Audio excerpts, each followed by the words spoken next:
हाय नमस्कार दोस्तांनो, आपली भारतीय संस्कृती विविध सणांनी नटलेली आहे. प्रत्येक सण आपल्या जगण्याला अर्थ देतो, कारण प्रत्येक सणाचं एक महत्व आहे. त्यापैकीच एक म्हणजे रक्षाबंधन. भाऊ बहिणीचा स्नेह आणि उत्सवाचा पर्व म्हणून आपण हा दिवस साजरा करतो. बहिणीचं रक्षण आणि वचनबद्धता याची जाणीव आपल्याला रक्षाबंधनामुळे होते. अर्थात आपण सर्वांनी आनंदाने हा सण साजरा केलाच असेल. त्यामुळे आता अभ्यास मस्तीसाठी आपण एकमेकांना दिलेलं वचन पाळूयात. त्यासाठी मी आरजे रेश्मा आणि मधुलिका आलोय आपल्या शाळेबाहेरच्या शाळेत.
रेश्मा, श्रावण महिना म्हणजे सणांची रेलचेल आहे असं आपण तर नेहमीच म्हणत असतो, नाही का?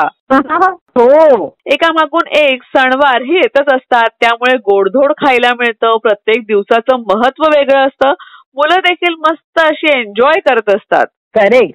आणि या प्रत्येक सणामागे काही ना काहीतरी शास्त्रीय कारण असतं. आणि यामध्ये जर लहान मुलांना लुडबुड करायला मिळाली ना तर ही बच्चे कंपनी खूपच खुश होते.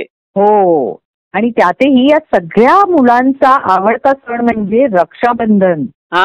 छान छान गिफ्ट्स मिळतात, खूप सारा खाऊ मिळतो, एकूण काय कोडकौतुक करायला मिळतं.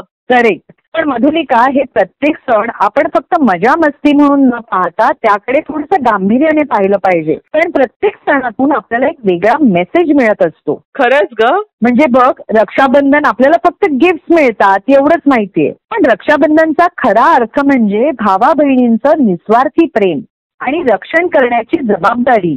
हो ना, यासाठी एकमेकांना समजून घेणं देखील तितकंच महत्वाचं आहे. करेक्ट. म्हणूनच सणांचं महत्व कळावं या उद्देशाने आपण बालवर्गाच्या विद्यार्थ्यांना अभ्यास दिलाय की तुम्ही रक्षाबंधन हा सण कसा साजरा केला हे आपल्या मित्रांना सांगा. आणि मुलांनी सण साजरा कसा केला या संदर्भातल्या गमती जमती तर मित्रांना सांगितल्याच आहेत, पण आपल्याला सुद्धा व्हॉट्सअपच्या माध्यमातून सांगितलेल्या आहेत. चल मग आता आपण हेच उत्तर जाणून घेऊया राधिका नेहारे या अंगणवाडी शिकणाऱ्या विद्यार्थिनीकडून, जी तालुका कारंजा जिल्हा वर्धा इथे राहते. तिच्या सोबतच तिची आई सुनीता नेहारे यांच्याशी सुद्धा गप्पा मारणार आहोत. ओके, बोलूयात मग आता आपण राधिका सोबत.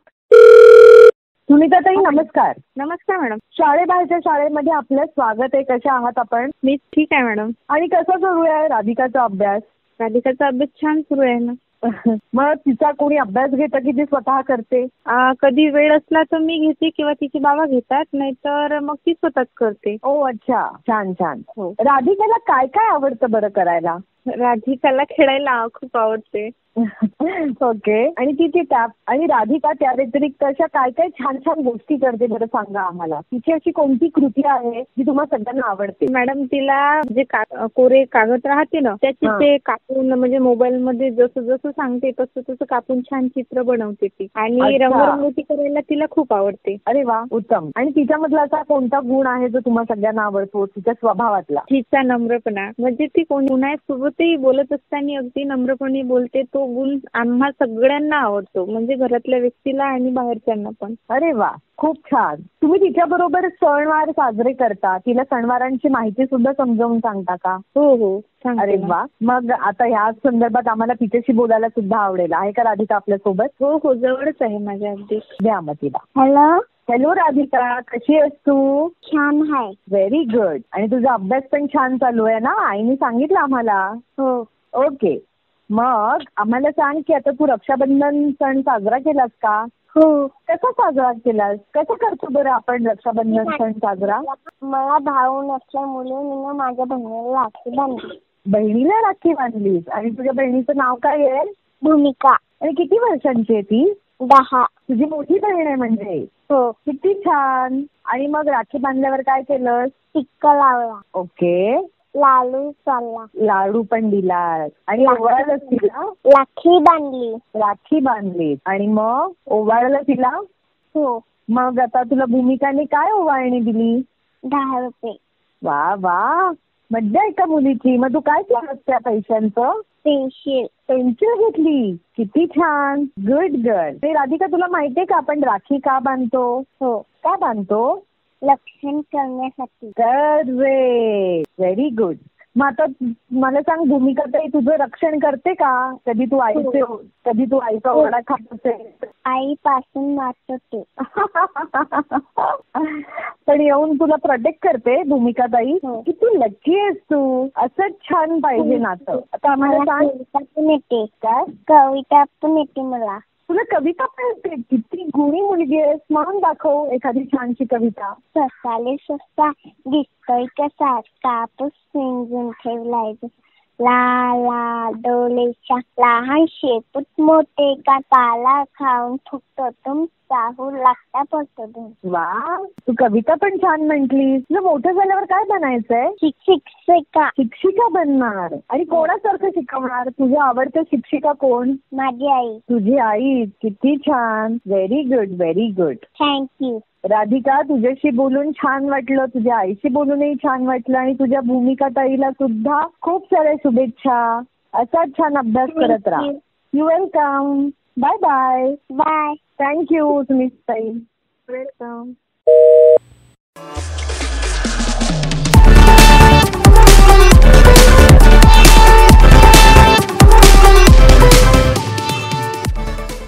मधुलिका, आपण राधिकाशी बोललो. तिच्याकडून आपण रक्षाबंधनच्या गमती जमती जाणून घेतल्या. शिवाय बाकी मुलांनी सुद्धा आपल्याला व्हॉट्सअपच्या माध्यमातून त्यांचे अनुभव सांगितले. आणि हे सगळं आपण जेव्हा वाचत असतो तेव्हा आपण किती आश्चर्यचकित होतो की मुलं किती विचार करतात. यांचं भावना विश्व किती विस्तारलेलं आहे. तशीच त्यांची शब्दसंपदा देखील केवढी मोठी आहे हे देखील आपल्याला कळतं. हो ना. आणि एक सुखद धक्का बसला.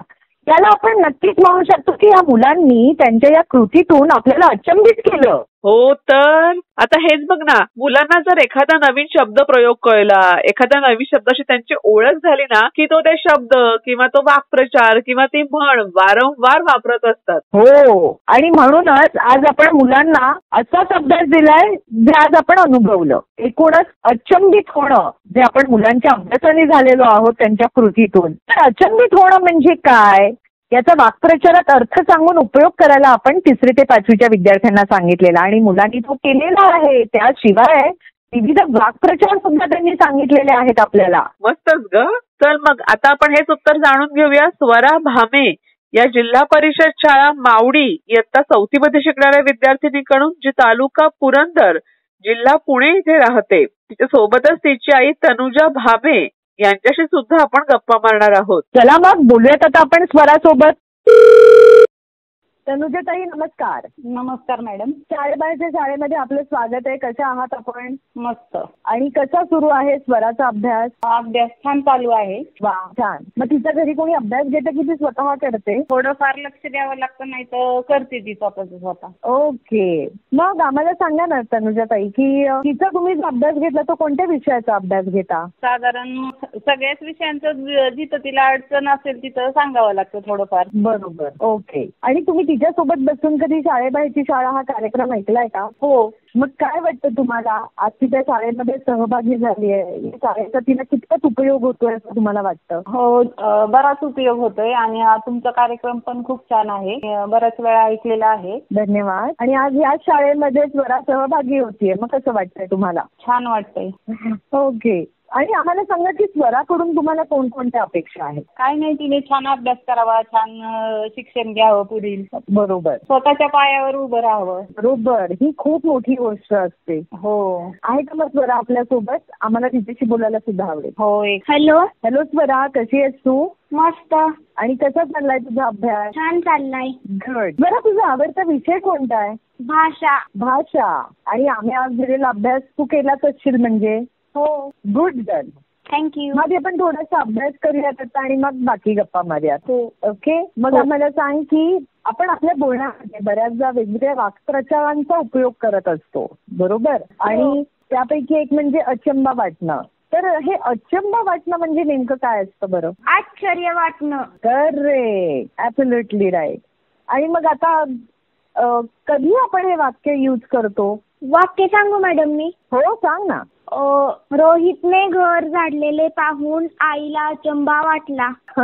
बरोबर. आणि मला अचानक साप बघून अचंबा वाटला. हा, म्हणजे एकूणच अनपेक्षित एखादी घटना घडली की आपल्याला आश्चर्य वाटतं, अचंबित होतो आपण ना? हो. मग आम्हाला सांग बरं की तू असं कधी काहीतरी केलंयस का की तुझ्या त्या कृतीमुळे आई अचंबित झालीये तुझी? हो. काय केलं होतंस? घरातल्या कामात मदत केली होती. अच्छा. आणि काय काम होतं ते असं? भाजी निवडणे, झाडून काढणे, हा, कपड्याची घडी घालणे. Very good. आणि हे काम तुला आईने नव्हतं सांगितलेलं, तू स्वतःच केलं होतं? हो. अरे वा, खूप छान. मग आम्हाला सांग स्वरा की तुला अभ्यासाव्यतिरिक्त काय काय करायला आवडतं बरं? सायकल खेळायला, हा, दिनचर्या लिहायला. अरे वा. तू दैनंदिन दिनचर्या पण लिहितेस? काय? तू तुझी दैनंदिनी सुद्धा लिहितेस दिनचर्या? हो. आणि काय काय असतं बरं त्यामध्ये? आपण कधी उठतो, अभ्यास कधी करतो, हा, शाळेत कधी जातो, बरोबर. आपण दिवसभर शाळेत काय काय केलं, संध्याकाळी काय आपण केव्हा झोपलो. बरोबर. आणि मग आम्हाला सांग की हे तू स्वतःसाठी लिहितेस की तुला कोणी सांगितलंय की मग तू कोणाला दाखवतेस? स्वतःसाठी. Wow, very good. थँक्यू. आणि तुला ही काय लिहावीशी वाटली? मी काय काय करते ती कळण्यासाठी. बरोबर. जर सपोज तू एखादी गोष्ट चुकीच्या वेळी केली असशील किंवा तू एखाद्या ठिकाणी अधिकचा वेळ वाया घालवला असशील तर मग ते तुला कधी स्वतःला जाणून आणि तू त्यामध्ये सुधारणा पण केल्यास का? हो. गुड. हीच खूप मोठी गोष्ट असते आणि जी तुला जमलेली आहे. आपण शाळेबाहेरच्या शाळेमध्ये सुद्धा नेहमी सांगतो ना की तुम्ही तुमची दैनंदिनी लिहित जा, म्हणजे आपल्याला दिवसाचा वेळ आपण कुठे घालवतो ते कळतं आणि मग योग्य कामी आपला वेळ आपल्याला सत्कारणी लावता येतो. बरोबर? हो. शाबास. Very nice Swara. We are really so proud of you. आता आम्हाला सांग की तुला मोठं झाल्यावर काय बनायला आवडेल? वकील. आणि तू वकील व्हायचं का ठरवलंय? गुन्हेगारांना शिक्षा मिळवण्यासाठी आणि निरपराध लोकांना न्याय मिळवून देण्यासाठी. परफेक्ट. खूप छान उत्तर दिलेलं आहेस तू हे. Thank you madam. You welcome Swara. आणि आता बघ, आपण थोडंसं पुन्हा अभ्यासाकडे येऊयात. अचंबित करण्याचा जसा वाक्प्रचार आहे तसे असे वेगवेगळे कोणकोणते वाक्प्रचार तुला माहिती आहेत किंवा तू ते तुझ्या नेहमीच्या बोलण्यामध्ये त्याचा वापर करतेस? स्वागत करणे, चिंता करणे, संकल्प करणे आणि अचंबा वाटणे. आता तुला हा वाक्प्रचार माहितीये का? कोणता मॅडम? अधीर होणे. अधीर होणे. हो, माहितीये. म्हणजे काय बरं? धीर नसणे. बरोबर. उत्सुक असणं. बरोबर. हो. मग तू अशा कोणकोणत्या गोष्टींसाठी, कामासाठी अधीर असतेस की मला ही गोष्ट करायची आता? अभ्यास. वा, तू अभ्यास करायला खरंच उत्सुक असतेस? हो. खूप छान. आणि शाळेबाहेरची शाळा हा कार्यक्रम ऐकायला उत्सुक असतेस की नाही? हो. Very good, very good. बरं, आता जाता जाता आम्ही एक प्रश्न विचारतो तुला की आज या शाळेत सहभागी होऊन तुला कसं वाटतंय? छान वाटतंय. तू कधी विचार केला होतास का की या शाळेमध्ये मी कधीतरी सहभागी होईन, माझा आवाज रेडिओवरती येईल, लोक ऐकतील? नाही. मग तू आज या शाळेमध्ये सहभागी होऊन अचंबित झाली आहेस असं म्हणायला हरकत नाही, बरोबर? हो. व्हेरी नाईस बरा. तुझ्याशी बोलून, तुझ्या आईशी बोलून मला खूप छान वाटलं. All the very best. Bye bye. Bye bye.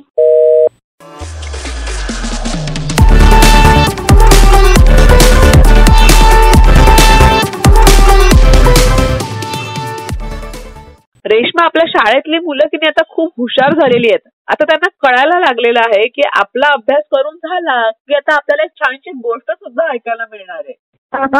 आणि आपण सुद्धा या मुलांचा भ्रमनिरास अजिबात करणार नाहीये. त्यांची ही अपेक्षा अगदी खरी ठरणार आहे, कारण आता आपण एक छानशी गोष्ट ऐकणारच आहोत. अरे वा, ऐकूयात मग एक छानशी गोष्ट.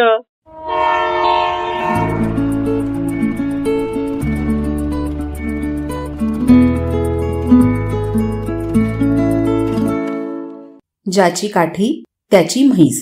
एका गावात राम नावाचा एक दूधवाला राहत होता. तो खूप प्रामाणिक असल्याने सर्वांचा आवडता होता. तो रोज सकाळी दूध घेऊन गावात विकायला जायचा. येताना त्याचे सर्व दूध विकलेले असायचे. त्याच्याकडे काहीच शिल्लक राहत नव्हते. एक दिवस एक लहान मुलगा रामला रस्त्यात भेटला व दूध मागू लागला. म्हणाला, काका, मला थोडं दूध मिळेल का? पण दूध नसल्यामुळे तो त्या मुलांना देऊ शकला नाही. रामला खूप वाईट वाटले. तो कधीच दुधात पाणी टाकत नसल्यामुळे सर्व लोक त्याच्या जवळचे दूध घेत असत. म्हणून इच्छा असून देखील तो त्या मुलाला दूध देऊ शकला नाही. रामने विचार केला, आता परत एक म्हैस आपल्याला विकत घ्यावी लागेल. असा विचार करून तो म्हैस घेण्याकरिता बाजारात गेला. त्याने अनेक म्हशी बघितल्या. मालक म्हणाला, आत्ताच तर तुम्ही 2 म्हशी नेल्या होत्या, आता परत म्हैस हवी? राम म्हणाला, मला तुमच्या जवळ असणारी एक म्हैस आवडलेली आहे. त्यावर मालक म्हणाला, ही खूप दूध देणारी म्हैस आहे. रामने पैसे देऊन ती विकत घेतली व आपल्या गावाला निघाला. रस्त्यात त्याला एक माणूस भेटला. त्याच्या हाती काठी होती. तो रामकडे बघू लागला व त्याला म्हणाला, ही म्हैस मला दे. रामने नकार दिला तेव्हा तो काठीने मारण्याची धमकी देऊ लागला. नाईलाजाने रामने म्हैस त्या माणसाला दिली. तो माणूस म्हैस घेऊन निघाला. तेवढ्यात रामने त्याला हाक मारली. राम त्या माणसाला म्हणाला, मला तुमच्या जवळची काठी द्या. मी माझ्या बायकोला काहीतरी बाजारातून आणतो असं सांगितलं. त्यामुळे रिकाम्या हाताने जाणे बरोबर नाही. म्हणून मी विनंती करतो, तुमची काठी मला द्या. माझी म्हैस तर तुम्ही घेतलेलीच आहे. त्या माणसाने विचार केला, आपल्याला म्हैस तर मिळालीच आहे, या काठीचं काय करणार? त्याने रामला काठी दिली. आता राम त्या माणसाला म्हणाला, माझी म्हैस दे, नाहीतर. राम ती म्हैस व काठी दोन्ही घेऊन आपल्या घरी आनंदाने गेला.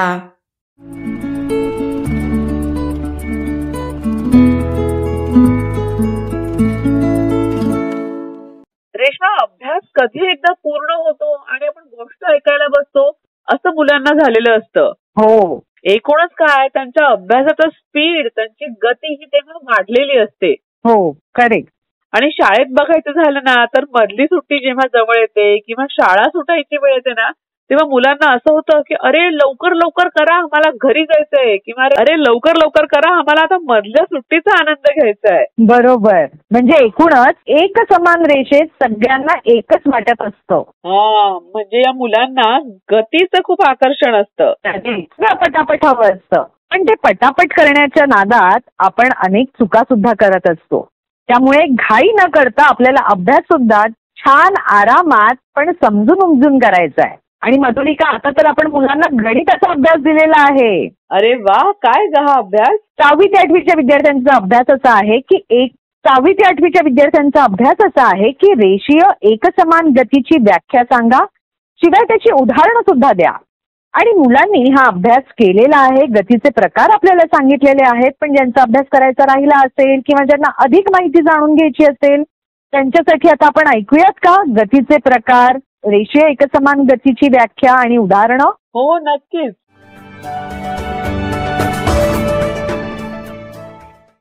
गतीचे प्रकार.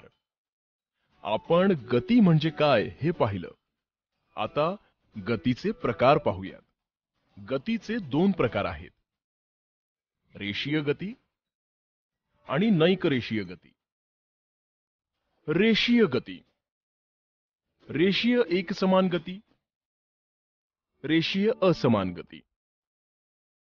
नैक रेषीय गती, आंदोलित गती, वर्तुळाकार गती, नियतकालिक गती, यादृच्छिक गती. रेषीय गती.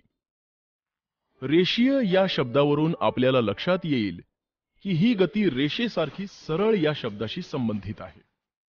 रांगेतून जाणाऱ्या मुंग्या एकाच दिशेने जाताना दिसतात. त्यांच्या या गतीला रेषीय गती असं म्हणतात.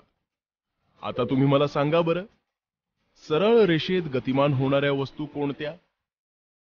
रेल्वे गाडी, रस्त्यावरून धावणारी वाहने, झाडावरून खाली पडणारे फळ, सुटणारा बाण. अगदी बरोबर.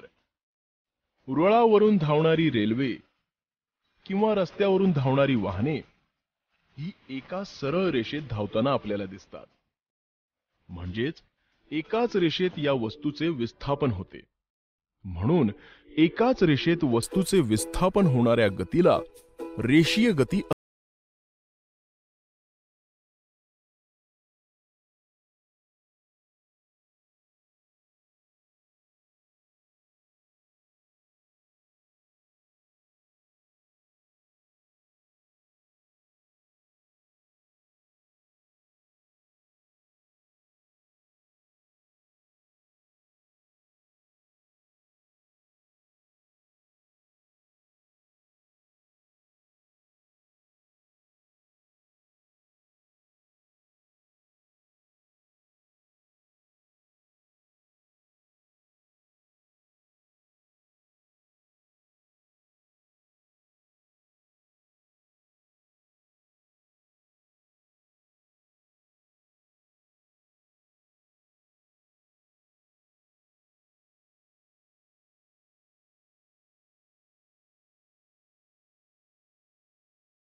त्या वस्तूने पार केलेले अंतर जेव्हा सतत बदलते तेव्हा त्या गतीला रेषीय असमान गती असं म्हणतात.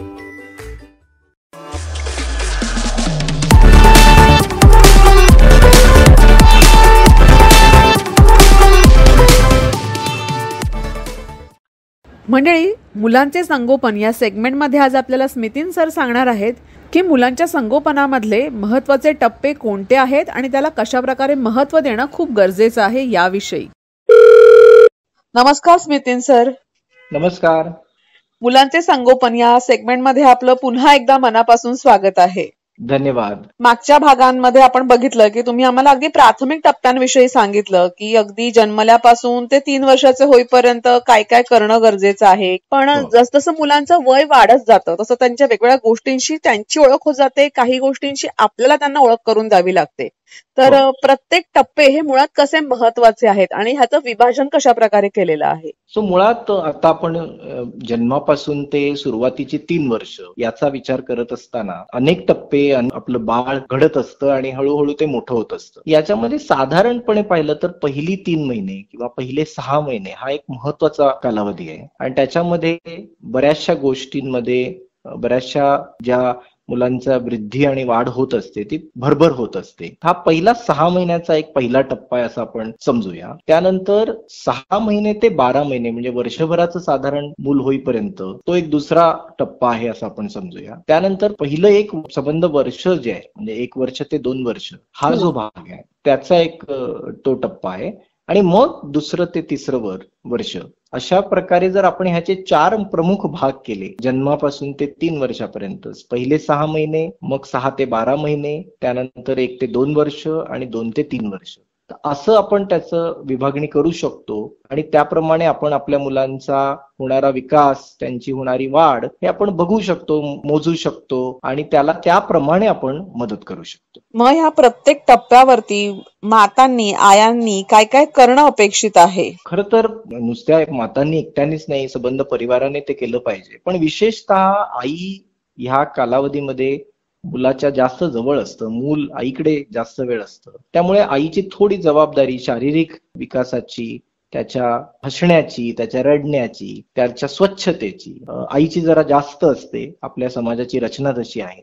त्यामुळे आईने जे काही करायला पाहिजे ह्या पूर्ण कालावधीमध्ये, ते मला वाटतं फार महत्वाचं आहे. उदाहरणार्थ, मुलांचा विकास, त्यांची सुरक्षा, त्यांना मिळणारे संस्कार, त्यांच्यावरती होणाऱ्या भावनिक आणि सामाजिक जे संस्कार आहेत ते हे अत्यंत महत्वाचे आहेत. विशेषतः भाषा आणि मुलांच्या बुद्धिमत्तेचा जो विकास होत असतो, ह्या सगळ्या बाबतीत मुलांकडे लक्ष ठेवणं, त्यांना त्या प्रकारे काही गोष्टी, प्रेरणादायी गोष्टी कराव्या लागतात. म्हणजे आता उदाहरण घ्यायचं झालं तर, साधं सामाजिक विकासाचं जर उदाहरण घेतलं की मुलांना पालकांची ओळख होते का, आई वडील कोण आहेत किंवा इतर परिवारातले रोजचे जे चेहरे आहेत, परिचित चेहरे आहेत, ते कोण आहेत, ते आल्यावरती त्यांना कळतायत का.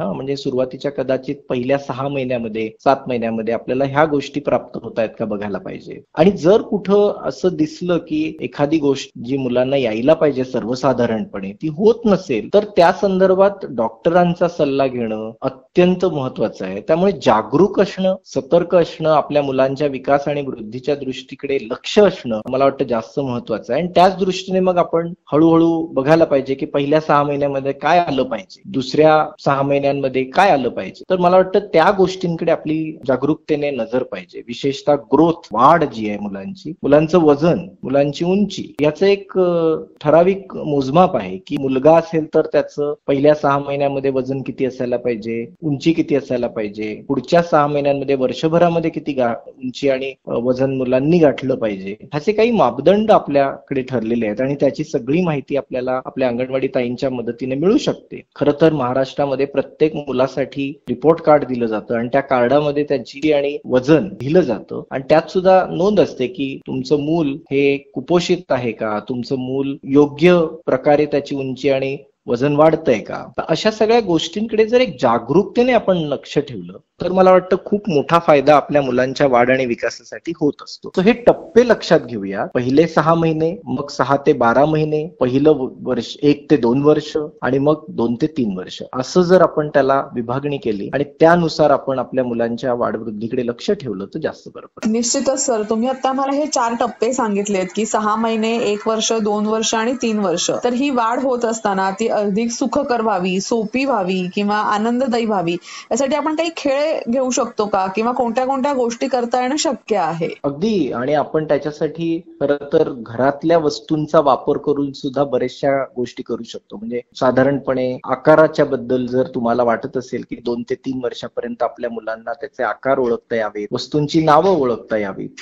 तर त्या दृष्टीने आपण आपल्या मुलांबरोबर खेळ घेऊ शकतो, ऍक्टिव्हिटीज करू शकतो. त्यांना सांगताना अगदी म्हणजे फार असं वेगळा वेळ घेऊन त्याच्यासाठी खेळ करत बसण्यापेक्षा येता जाता जर 1-2 वर्षाचं मूल असेल तर त्याला जर आपण सांगितलं की 2 चमचे आणून दे, 1 वाटी आणून दे, तर कदाचित त्याची सवय त्याला लागेल आणि हळूहळू त्याचं रूपांतर त्याच्या गणिताच्या तयारीसाठी होऊ शकतं. सो फार छोट्या गोष्टी असतात. अगदी हे तरी अभ्यासाचं मी उदाहरण सांगतोय. समजा आरशामध्ये बघून मुलांबरोबर हसणं, त्यांना ओळख करून देणं की हा कोण आहे, ही कोण आहे. मला असं वाटतं की असे छोटे छोटे खेळ आपण घेतले पाहिजेत. आपल्या सर्वांच्या घरी बऱ्याचशा कार्यक्रमांचे, लग्नाचे, बारशाचे किंवा इतर इव्हेंटचे आपल्याकडे फोटो अल्बम असतात आणि त्याच्यामध्ये आपले इतर नातेवाईक जे सहजा रोज दिसत नाही तसे नातेवाईक सुद्धा त्याच्या फोटोमध्ये असतात. तर तुम्ही बोट ठेवून सांगू शकता की ही तुझी अमुक अमुक ठिकाणाची मामी, ही तुझी इकडची काकी. हळूहळू संवाद साधण्यासाठी तुमच्या घरी असलेलं जे साहित्य आहे त्याचा वापर करून तुम्ही तुमच्या मुलांचा बोलण्याचा,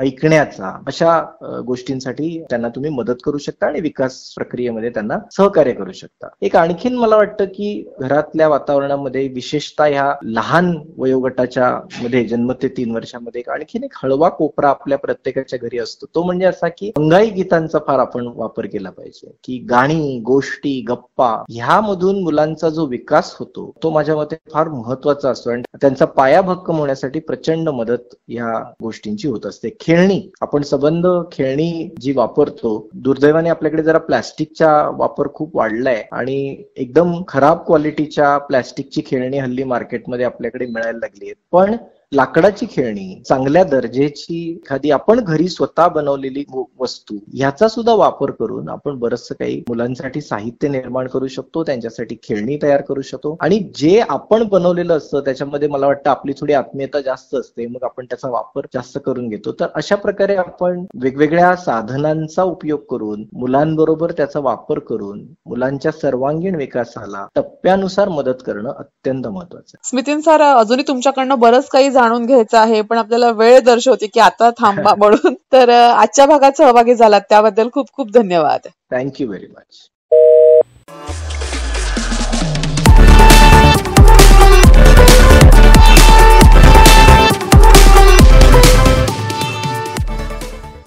सो फ्रेंड्स, रक्षाबंधन सारखा एकमेकांना जोडणारा हा सण सामाजिक ऐक्याची भावना जागृत ठेवण्यासाठी खूप महत्वाचा ठरतो. रक्ताच्या नात्याव्यतिरिक्त आपल्या मनाप्रमाणे नाती जोडण्यासाठी या सणामुळे वाव मिळतो. बच्चे कंपनी आपला प्रत्येक सण आपल्याला उत्तम व्यक्ती म्हणून घडायला मदत करतात. त्यामुळे आपल्या कर्तृत्वाने सगळ्यांना अचंबित करा आणि भरपूर यश मिळवा. Committed to your goals. Bye bye. Bye bye.